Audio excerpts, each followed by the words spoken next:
Kiedy zakończyłam pracę na etat i to był mój ostatni dzień, to było takie uczucie, które pamiętam do dziś. To była bardzo duża ulga, ponieważ bardzo ciężko było mi też zrezygnować z pracy na etat z uwagi na to, że po prostu miałam co miesiąc stałe wynagrodzenie. Wtedy też byłam na etapie tego, że miałam kredyt na głowie, więc to było to musiała być po prostu odważna decyzja i też nie wiedziałam tak naprawdę, co mnie czeka. To było też mega ciekawa historia, bo jestem osobą, która wiecznie wierzy w to, że zrobi sama najlepiej wszystko, ale to, że tak powiem, do niczego mnie nie mogło prowadzić. Teraz już wiem to z perspektywy gdzieś tam czasu. Tak naprawdę decyzja pojawiła się o zatrudnieniu osoby, kiedy byłam w 8. miesiącu ciąży.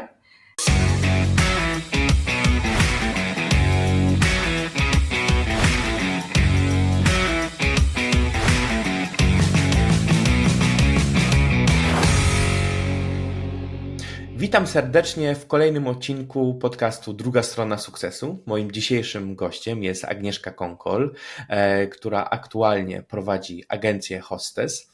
Z Agnieszką prawie poznałem się na wydarzeniu w Rzeszowie. To był bodajże LinkedIn Local.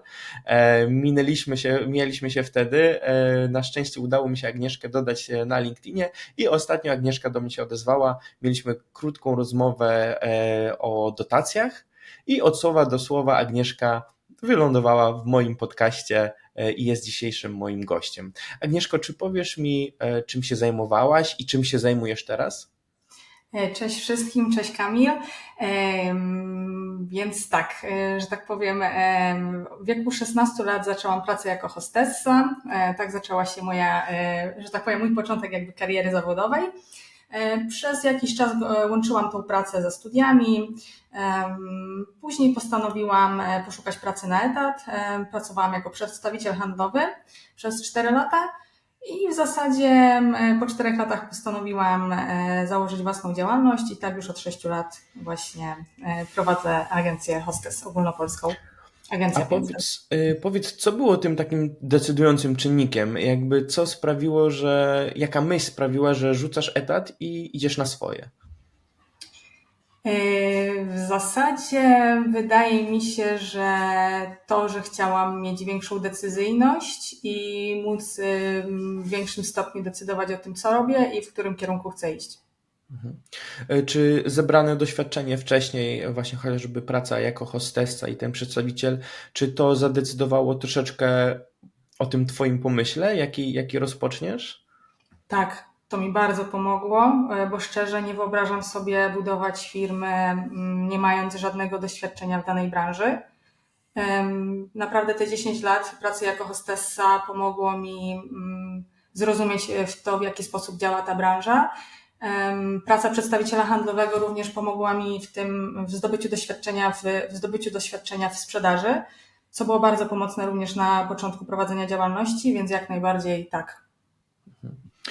Czy właśnie po tych 10 latach, czy widziałaś może jakieś właśnie braki w tej branży? Czy dostrzegłaś jakieś szanse dla siebie? Jakiś wyróżnik?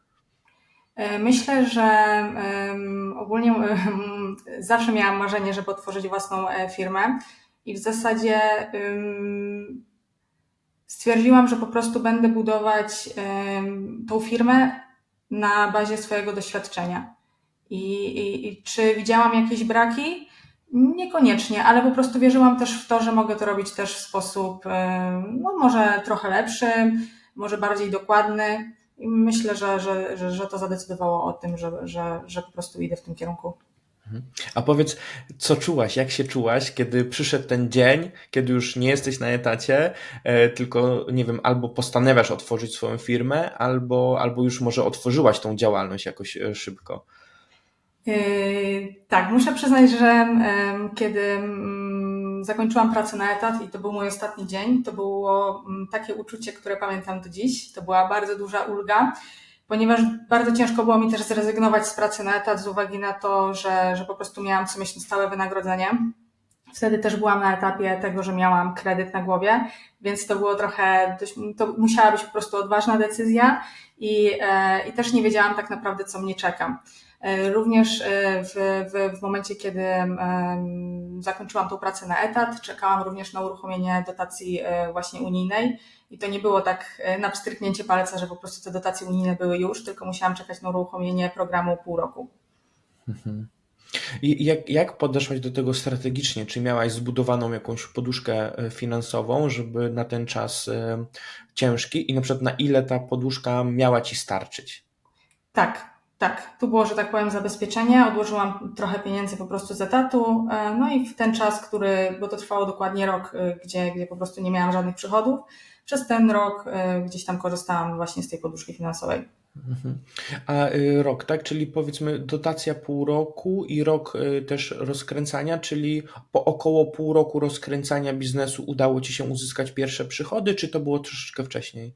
Więc tak, pół roku w zasadzie czekałam na uruchomienie programu i sam program trwał też pół roku, bo to była dość taka rozbudowana dotacja. Mimo że to było około 25 000 wsparcia, to było to dość rozłożone w czasie, bo mieliśmy tam mnóstwo szkoleń, co było też świetną sprawą, że to nie było po prostu tylko otrzymanie pieniędzy, tylko oni nas bardzo dobrze też na to przygotowywali. Pisaliśmy biznesplan, ten biznesplan pisałam osobiście sama, więc to też bardzo mi pomogło właśnie na początku działalności. Myślę w ogóle, że biznesplan pomógł mi przez pierwsze w zasadzie 2 lata prowadzenia działalności. Bardzo często do niego sięgałam, więc też uważam, że w ogóle przygotowanie biznesplanu dobrego przed rozpoczęciem działalności to jest naprawdę mega ważna rzecz, mimo że to się wydaje niby oczywiste, ale jednak dobrze jest mieć to wszystko w jednym dokumencie. Swojego pierwszego klienta w zasadzie pozyskałam po miesiącu od otwarcia działalności. Mhm. To był, nie wiem, duży klient. Możesz opowiedzieć coś o tym pierwszym zleceniu? Tak, to w ogóle jest mega śmieszne, bo siedziba firmy mieści się w Rzeszowie, a zlecenie realizowałam w Kołobrzegu, czyli po drugiej stronie Polski praktycznie. Nie da się dalej chyba. Nie da się dalej. I to było bardzo małe zlecenie, to w granicach na jakieś 700 zł, z czego jeszcze musiałam wypłacić wynagrodzenia hostessom, więc to było bardzo małe zlecenie, ale byłam mega szczęśliwa, że po prostu mogę coś realizować. Bardzo mi na tym zależało, żeby to było, że tak powiem, idealnie przeprowadzone zlecenie, no i rzeczywiście się udało, klient również był zadowolony i tak, to było moje pierwsze zlecenie. Ja jeszcze wrócę troszeczkę do tego biznesplanu, bo bardzo się z Tobą zgadzam. Ja w którymś tam etapie swojego życia przeszedłem inkubację w Rzeszowskiej Agencji Rozwoju Regionalnego i bardzo sobie cenię ten czas, ponieważ tam to mi pozwoliło tak uporządkować tą wiedzę trochę, usystematyzować i właśnie stworzenie tych różnych analiz, SWOT-ów, właśnie biznesplanu porządkuje bardzo biznes i też pozwala na niego też spojrzeć tak chłodno. I uważam, że to jest bardzo, bardzo potrzebne i powinno być wykonane przy każdym nowym pomyśle. Tak, zgadzam się też również z Tobą w 100%. Dobrze, a powiedz mi tak, pierwsze zlecenie, a jak to wyglądało dalej? Jak to wyglądało dalej? Więc jak to wyglądało dalej? Ja generalnie też miałam część budżetu przeznaczonego z tej dotacji unijnej na marketing, więc reklamowałam się właśnie w Google Ads i to jest też super narzędzie właśnie do pozyskiwania pierwszych klientów, bo ja mam klientów biznesowych, więc najczęściej po prostu tam wtedy szukali moich usług. Więc w ten sposób. Również wiem, że po około 2 miesiącach od założenia działalności pojechałam do Warszawy spotkać się z klientem. Po prostu chciał mnie poznać, bo jakby działalność jeszcze nie była długo założona, więc rzeczywiście pojechałam do Warszawy się z nim spotkać na spotkanie i powiem szczerze, że z tym klientem współpracuję do dziś, czyli już 6 lat, więc to jest też dla mnie mega satysfakcjonujące, że to też było takie moje pierwsze spotkanie biznesowe i z tym klientem jestem do dziś. To jest też mega fajne. Czy w ogóle jakby opierasz swój biznes o relacje? To jest też ciekawe pytanie, bo jak się okazuje, nie mam zbytnio, że tak powiem, talentów do budowania relacji. Na przykład mam teraz pracowników, które widzę, że na przykład im pewne rzeczy łatwiej przychodzą. Są klienci, którzy na przykład bardziej potrzebują rozmowy, omawiania też spraw prywatnych, co mi na przykład nie przychodzi z jakąś taką dużą naturalnością. Zawsze gdzieś tam wolałam się skupić na tym, w jaki sposób mogę temu klientowi pomóc, czyli na realizacji celu, a nie na tym na przykład, kiedy mój klient ma urodziny. Bo pracując jako przedstawiciel handlowy właśnie też byliśmy uczeni tego, że powinniśmy bardzo dużo o swoich klientach wiedzieć, powinniśmy właśnie wiedzieć, kiedy oni mają urodzinę, składać im życzenia w odpowiednim czasie, więc jakby tutaj trochę zderzyłam się z tym w biznesie, bo nie musiałam już tego robić. Właśnie jako przedstawiciel handlowy to robiłam trochę, ale to było gdzieś tam wbrew mnie, a już w swoim biznesie jakby tego nie robiłam. Teraz mam współpracowników, Kamilę i Olę, które właśnie lepsze są w tym ode mnie. Mhm. Dobrze, to mamy w takim razie, zaczęłaś bardzo ciekawy wątek, tak? No bo na początku jesteś sama zdobywasz pierwsze zlecenia, sama wszystko koordynujesz. Kiedy przyszedł moment właśnie, żeby rozwinąć zespół i jakich kompetencji szukałaś najpierw? To było też mega ciekawa historia, bo jestem osobą, która wiecznie wierzy w to, że zrobi sama najlepiej wszystko, ale to, że tak powiem, do niczego mnie nie mogło prowadzić. Teraz już wiem to jakby z perspektywy gdzieś tam czasu. Tak naprawdę decyzja pojawiła się o zatrudnieniu osoby, kiedy byłam w 8 miesiącu ciąży. I rzeczywiście było tak, że Długo zwlekałaś. bardzo długo, że tak powiem, CV sobie zbierałam już rzeczywiście po jakichś tam w 4., 5. miesiącu ciąży, ale gdzieś tam to CV zawsze leżało gdzieś tam u mnie na tablicy. No i powoli sobie powiedzmy to CV odrzucałam, no i została mi na samym końcu Ola. I że tak powiem, jeżeli pytasz, jakie kompetencje szukałam, to nie wiem, co ci mam odpowiedzieć, bo to chyba była bardziej taka intuicja. I to, że był to 8. miesiąc ciąży, więc ja po prostu się spotkałam z Olą, powiedziałam jej, jak wygląda praca w firmie, powiedziałam, dostała Ola pierwszy projekt i po prostu zaczęłyśmy współpracować ze sobą. Jakby tutaj nie było czasu na jakieś dłuższe rozmowy i jakieś rozmowy kwalifikacyjne, że jakby tutaj czegoś takiego nie było. A powiedz mi, czy jakby, no bo rozumiem, że byłaś w dość takim specyficznym momencie, jeśli chodzi o ciążę i urodzenie dziecka. Wiadomo, te pierwsze tygodnie, może nawet miesiące są bardzo ciężkie dla mamy szczególnie, no bo karmi. Czy ty jakby planowałaś zdelegować na Olę jakąś tam większość swoich obowiązków, czy ona miała się stać takim zastępcą albo właśnie project managerem, który przejmie od ciebie te zadania? Ola zastąpiła mi w takich działaniach operacyjnych. Ja byłam nadal od sprzedaży, ale Ola pomagała mi w rekrutacji osób na stanowiska i w zasadzie nie zastępowała mnie, bo nie miała też takiego doświadczenia, to była studentka, że tak powiem, więc jakby no, była wcześniej hostessą, co bardzo też pomagało jej na początku w pracy, ale nie miała doświadczenia, więc jakby spokojnie uczyliśmy się wszystkiego na nowo. Ja miałam też wsparcie tutaj od mamy, która gdzieś tam przyjeżdżała, kiedy ona przyjeżdżała, no to ja po prostu te 3 godziny poświęcałam na te projekty, które musiałam zrealizować. No i tak to wyglądało, to był ciężki okres. To Agnieszka bardzo, bardzo podziwiam. Ja pewnie to nie wybrzmiało, ale podejrzewam, że to był dla ciebie piekielnie ciężki okres. Tak, muszę potwierdzić, że to był bardzo trudny okres. To ja tutaj też pozdrawiam wszystkie matki, które robią podobnie. Wielki szacunek. Tak, No dobrze, czyli mamy już rozkręcającą się firmę, mamy pierwszego pracownika. Jak to dalej u ciebie wyglądało? W zasadzie to jest w ogóle też mega ciekawe, bo jakby pierwszego roku, kiedy pojawiła się córka, to za bardzo nie pamiętam, co działo się w firmie.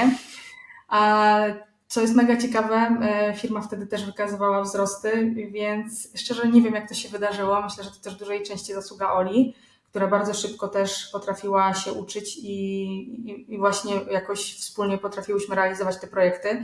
Kiedy nawet ja, po prostu moja głowa była czasami myślami gdzie indziej, to gdzieś tam Ola potrafiła sprowadzić mnie trochę na ziemię i gdzieś tam to ciągnąć do przodu. No i co? No i drugi rok też nie był w zasadzie jakiś łaskawszy. No i w zasadzie jest teraz trzeci i jestem tu, gdzie jestem. Odzyskałam chyba swoją energię, którą miałam, tą taką, którą miałam jeszcze sprzed urodzenia Mai. I w zasadzie postanowiłam gdzieś tam kontynuować jakieś nowe projekty w firmie. No i tak to wygląda na ten moment. Super, ale tak chyba te 3 lata to jest taki moment, kiedy zaczynasz się wysypiać i wraca ci ta energia. Przynajmniej ja tak miałem. Tak, zdecydowanie. Takie 2 lata to minimum, a teraz muszę powiedzieć, że już jest całkiem dobrze. Mhm. Powiedz mi, no bo w tym trudnym czasie jakie twoje cechy na przykład zdecydowały o tym, że zdecydowałaś się to kontynuować w ogóle, tak? No bo to był mega trudny moment i czy masz w sobie właśnie taką charyzmę i chęć walki? Jak to u ciebie wyglądało?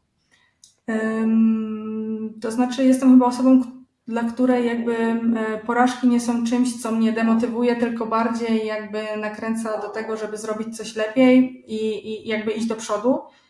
Wydaje mi się, że to też jest jakby moje takie, no nie wiem, ciężko mi powiedzieć, po prostu wydaje mi się, że też chyba jestem po prostu taką osobą. Jest też tak, że jeżeli wkłada się dużo serca w to, co się robi i jakby dużo pracy, widzi się ile też pracy jest, ile się ma pracy za sobą, to mimo wszystko chce się to kontynuować i gdzieś tam iść do przodu. Mhm. No trudno byłoby mi szczerze teraz z tego zrezygnować i powiedzieć, że to już koniec. Chociaż nie ukrywam, że czasem też mam myśli, że chciałabym to wszystko rzucić i po prostu zacząć mieć po prostu świeżą, nową głowę do, nie wiem, może do realizacji jakichś całkiem innych pomysłów. A powiedz mi, jakie porażki miałaś po drodze? Jakieś wpadki, wpadeczki, coś takiego? Dużo, dużo. Ja bym powiedziała, że w ogóle życie przedsiębiorcy to tak jakby jeden dzień jest porażką, drugi dzień jest sukcesem i jakby to jest taka sinusoida, że tutaj jakby nie można powiedzieć, że jest spokojnie, dobrze przez jakiś dłuższy okres czasu. Nie wiem, chociażby na początku konkurencja też gdzieś tam dużo przykrości miałam od konkurencji. Gdzieś tam agencja 500 Bigda i tak dalej. Dużo miałam na początku takiej demotywacji od swojej konkurencji, więc jakby to było powiedzmy moją pierwszą gdzieś tam taką porażką, z której musiałam gdzieś tam złapać te siły, żeby jednak iść do przodu i utwierdzać się w przekonaniu, że to co robię jakby ma sens i jest okej. Później gdzieś tam jakieś zaległości od klientów nieuregulowane. Jak się okazuje, no, ciężko jest po prostu dzisiaj odzyskać pieniądze, kiedy klient po prostu zadecyduje nie zapłacić. To jakby nie ma za bardzo na to sposobów. Tak sumarycznie ile na przykład klienci ci w tym momencie wiszą w cudzysłowie? Myślę, że około 30 tysięcy. Myślę, że na te i tak 6 lat prowadzenia działalności to nie jest źle, ale też już tak biznesowo trochę inaczej do tego podchodzę, że po prostu dla nowych klientów mamy przedpłaty i już nie robię tych płatności po. No bo to już jakby moje doświadczenie. Po prostu tłumaczę się tym, że niestety zostałam kilkukrotnie oszukana przez klientów i jakby nie mogę sobie pozwolić więcej na to, żeby nie mieć wypłaty na wypłaty dla moich pracowników. Bo oczywiście mimo tych sytuacji zawsze gdzieś tam te pieniądze były na koncie moich pracowników. Musiałam po prostu wypłacać je ze swojego budżetu, prawda, jeżeli klient mi nie wypłacił. A wracając do konkurencji, nie wiem, czy chcesz albo możesz mówić o tym, ale jakiego typu to były przeszkadzajki? No właśnie, kiedy gdzieś tam na naszych mediach społecznościowych, nie wiem, chwaliłam się jakimś sukcesem, albo kiedy na przykład budowałam swoją bazę pracowników, to pojawiały się gdzieś tam niemiłe komentarze, albo nie wiem, gdzieś tam jakieś sytuacje związane z tym, że inne agencje jakby blokowały swój dostęp, mój dostęp do ich jakby social mediów, to dla mnie jest też takie, no nie wiem dlaczego tak jest, no ale po prostu tak jest. Wiesz co, dla mnie to jest taka oznaka słabości i może jakiegoś strachu. Prężna przedsiębiorczyni, która zaczyna się rozpychać na rynku. Ja na przykład mam swój sklep internetowy z biżuterią i na przykład w drugim roku działalności dostałem atak, który nazywa się Link Bomb. To było 6000 toksycznych linków ze stron porno, ze stron jakichś tam o męczeniu zwierząt i tak dalej, w stronę mojej witryny z biżuterią. I tak nieoficjalnie się dowiedziałem, że taki atak kosztuje około 50 do 100 tysięcy, więc mi jest bardzo miło, że moja konkurencja poświęciła tyle pieniędzy, żeby mnie wyciąć z rynku. Na szczęście nic to nie dało, bo ja siadłem i się tego pozbyłem, ale cofnęło mnie to o 2 lata dokładnie pod względem ruchu tego organicznego. Więc no, konkurencja nie śpi. Szkoda, że w ten sposób załatwia sprawy. Okej, czy to jest normalne? Jakby w sensie to nie jest nic dziwnego, że to, co się u mnie wydarzało, czyli mogę. Nie, wiesz, ja tego nie wiem, czy to jest, ja nie powiedziałbym, że to jest normalne. Dla mnie to jest mega smutne, nieeleganckie, ale tak, to jest na porządku dziennym. No, jakby, wiesz, jeżeli się boisz, no to ten strach podpowiada ci różne niefajne strategię, żeby zdobyć przewagę. Powiedz mi, czy jeszcze miałaś jakieś ciężkie momenty w czasie jakby prowadzenia tego biznesu do dnia dzisiejszego? No myślę, że pandemia po drodze, jednak ja pracuję w eventach z ludźmi, Mhm. więc też to było takie dość stresujące wyzwanie, chociaż nie na tyle, bo nie miałam jeszcze pracownika, byłam odpowiedzialna powiedzmy tylko za siebie, więc jakby potraktowałam to trochę czas na odpoczynek, ale mimo to i tak wtedy jakoś moja firma się kręciła, o dziwo jakby to nie zanotowała jakichś spadków. Jakby byłam wtedy też w fazie rozwoju, więc cały czas przybywali nowi klienci mimo wszystko, realizowaliśmy wydarzenia. Mhm. Ale poczekaj, bo pandemia, no to wycięła jednak eventy, wycięła, nie wiem, na przykład duże sklepy wielkopowierzchniowe. Jakiego typu zlecenia wtedy miałaś? Było tak, że w zasadzie chyba w bodajże 2 lub 3 miesiące było zamknięte wszystko. Później zaczynały się Mhm. otwierać na nowo galerie i te galerie też po prostu chciały z czegoś żyć. I były organizowane różne akcje w galeriach, takie pro sale. No i po prostu dziewczyny pracowały w maseczkach. Często też na eventach, konferencjach były odpowiedzialne za wręczanie tych maseczek, za kontrolę temperatury ludzi, więc jakby dużo innych ciekawych rzeczy się działo. Myślałam też wtedy, żeby może pójść bardziej w takie, bo było wtedy też organizowanych dużo wydarzeń, konferencji online, więc też myślałam o takim wsparciu właśnie online przy takich eventach, ale nie zdążyłam się tam rozkręcić, bo jakby zdążyła się skończyć pandemia, więc wróciliśmy do tego, co było. Mhm. Bardzo ciekawa cecha przedsiębiorcy, że jak jedna rzecz się wali, to automatycznie zaczynasz wymyślać nowe ścieżki na ten przychód i to jest chyba taką właśnie cechą przedsiębiorców fajną. Być może, ale też trochę męczącą, bo ciężko jest odpoczywać.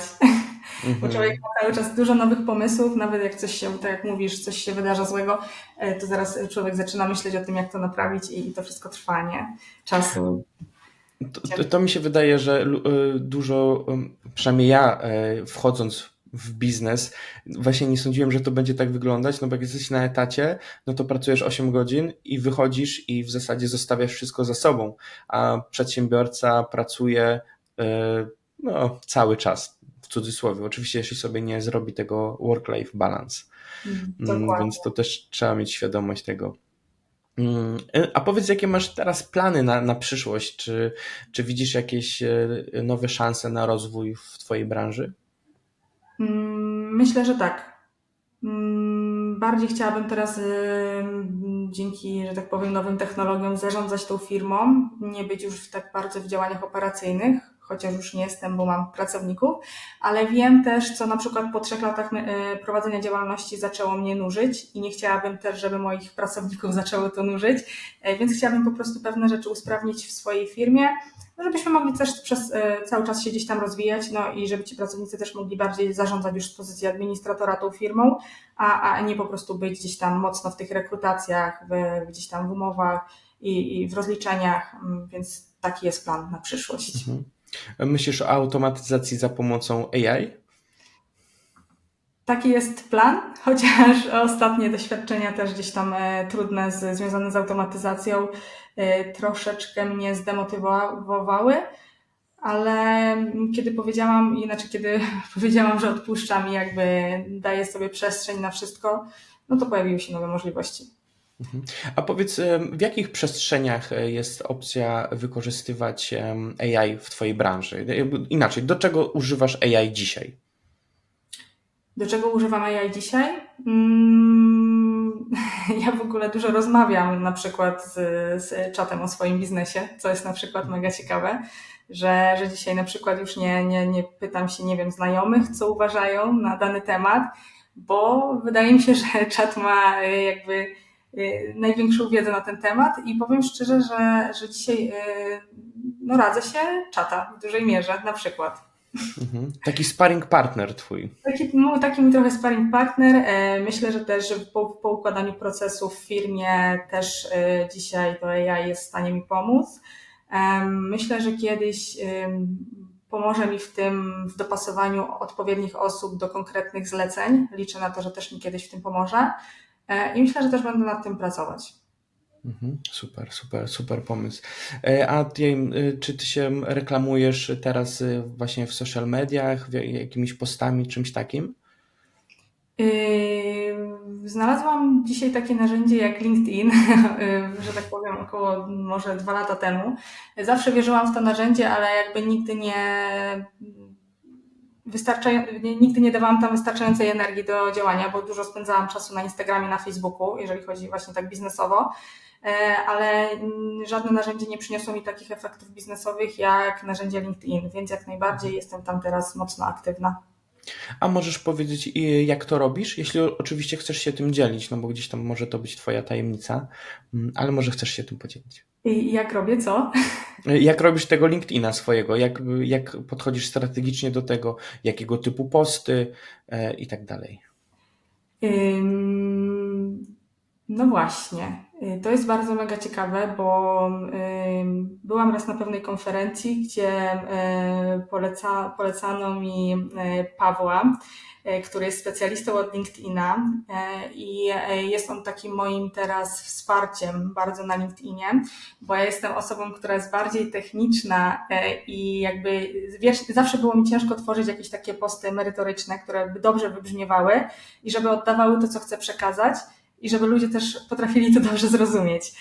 Więc jakby Paweł jest takim moim wsparciem teraz, że ja sobie kreuję jakiś pomysł na post, piszę dokładnie, co chcę przekazać i on pomaga mi układać te zdania tak, żeby to po prostu dobrze wybrzmiewało.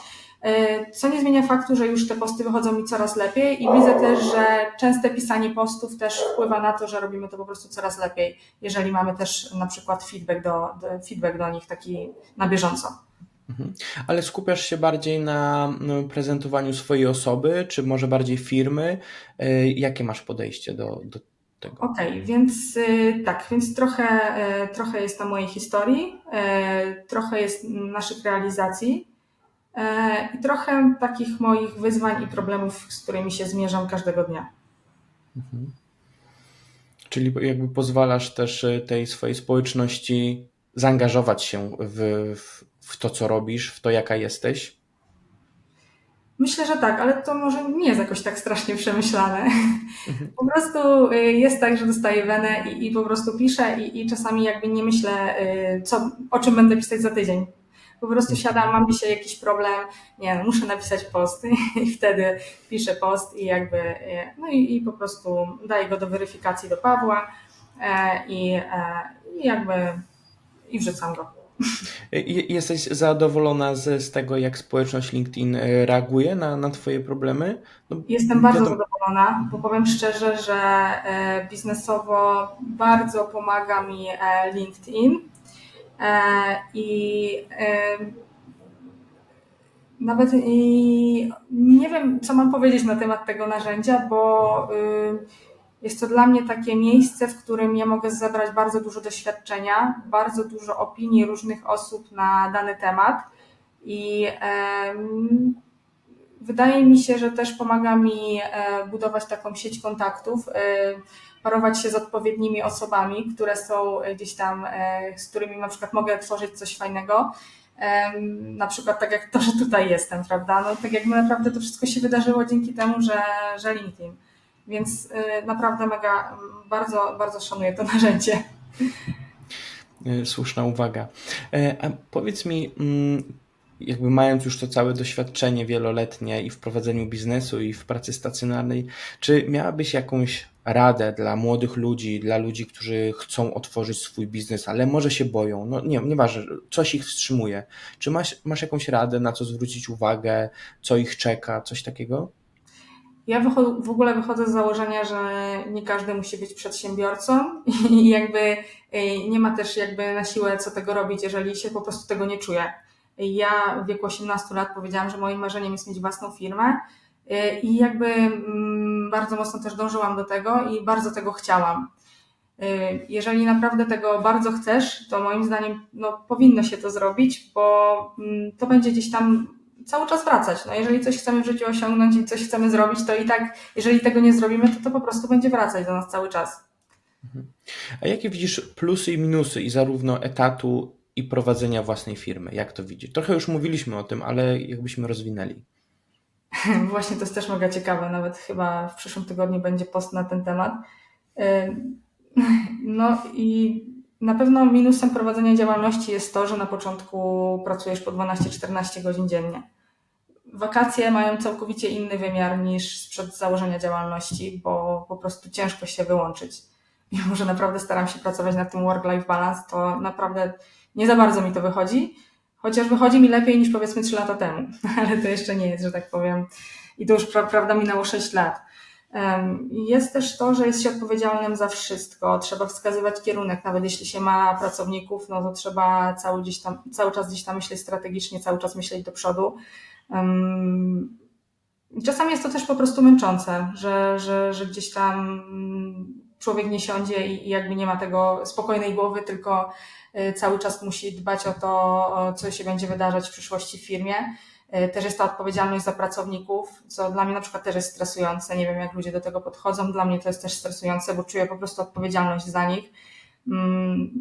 I tak naprawdę jest się wszystkim w swojej firmie. Kiedy pracowałam w sprzedaży, byłam odpowiedzialna za sprzedaż i w zasadzie tylko ta działka mnie interesowała. Dzisiaj jestem odpowiedzialna w zasadzie za sprzedaż, za marketing, za finanse, za strategię, za negocjacje, budowanie relacji jeszcze do tego dochodzi, nad którymi pracuję, więc jakby jest to bardzo szerokie spektrum, że tak powiem, wszystkiego. A jeżeli chodzi o plusy pracy na etat, na pewno plusem jest to, że pracujemy pewnie po te 8 godzin dziennie i przychodzimy, mamy spokojną głowę po pracy. Chociaż jeżeli też się jest zaangażowanym mocno w tą pracę, w którą się wykonuje, no to też nie jest tak do końca, prawda? Bo pracując na etacie też gdzieś tam jak byłam zaangażowana, to nieraz i też odbierałam telefon od klientów o 18. Więc to mogę powiedzieć, że to jest jakby plusem, ale zależy też, myślę, że też zależy też od osoby.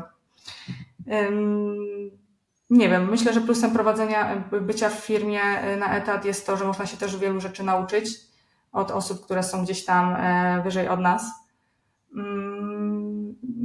No i wakacje są wakacjami, co też jest, myślę, ważne. A powiedz mi, czy miałabyś jakąś radę, którą dałabyś sobie sprzed otworzenia biznesu?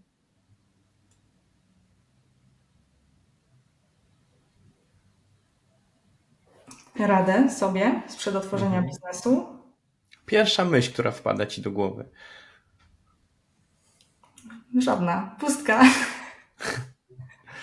Naprawdę. Nie wiem, jaką bym sobie dała radę z przeprowadzenia biznesu. Wiesz co, to znaczy tylko jedno, że robisz to, co lubisz i robisz to po swojemu. To dla mnie to znaczy, jak nie masz żadnej rady dla siebie sprzed. Dla siebie nie mam, dokładnie, dla siebie nie mam. Myślę, że dla kogoś może mu powiedziałabym, że po prostu, żeby się nie poddawał tymi porażkami, bo te porażki po prostu będą każdego dnia, czasami w ciągu dnia mam sukces, a zaraz mam porażkę i jakby te porażki myślę, że też nie powinny nas demotywować do tego, żeby jakby iść, bo jakby to jest jakby chleb powszedni przedsiębiorcy porażki. Może tak to ujmę. Więc jeżeli miałabym dawać komuś radę, to żeby się po prostu nie poddawał tymi porażkami i przeciwnościami, które się pojawiają, bo ich będzie dużo. Ja się dołączę do tej rady. Agnieszka, bardzo Ci dziękuję za dzisiejszą rozmowę. Fajnie, że podzieliłaś się takimi szczegółami ze swojej pracy i ze swojego życia. Ja życzę Ci wszystkiego dobrego, życzę Ci wielu pomysłów, życzę Ci, żebyś ten work-life balance jakby kontynuowała i starała się tutaj w tej materii wyrównywać te szanse między pracą a życiem osobistym i odpoczynkiem. No i bardzo Ci dziękuję za dzisiejszy odcinek. Pozostajemy w kontakcie. No i życzę dużo zdrówka. Dziękuję Ci bardzo, to było bardzo miłe spotkanie.